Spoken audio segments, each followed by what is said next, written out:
Siamo con Michelangelo Tombacco, titolare dell'azienda I Magredi, San Giorgio della Richinvelda, nelle Grave.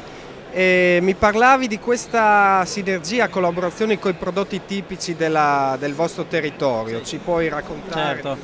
Noi abbiamo appunto l'azienda I Magredi e puntiamo molto sul territorio, quindi sinergia con altri prodotti, non solo vino quindi, ma gastronomia friulana, che ci sono degli ottimi prodotti sia nella provincia di Pordenone sia nella regione.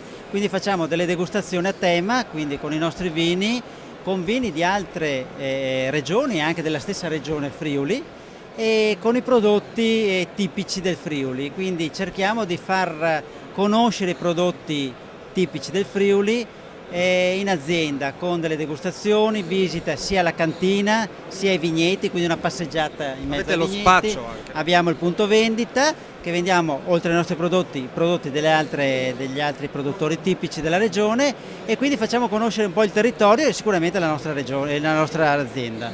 Con che cadenza fate queste serate, queste presentazioni? Di solito ne facciamo una al mese nei periodi invernali, dopo magari nel periodo estivo cerchiamo, a parte cantine aperte che siamo dall'inizio la facciamo e abbiamo un buon successo, una bella iniziativa, e dopo le facciamo anche, per esempio anche a luglio facciamo una visita in cantina con degustazione per quanto riguarda le stelle, visto che c'è Calice di Stelle, noi facciamo qualcosa di simile in azienda per far conoscere sia le stelle sia i vini.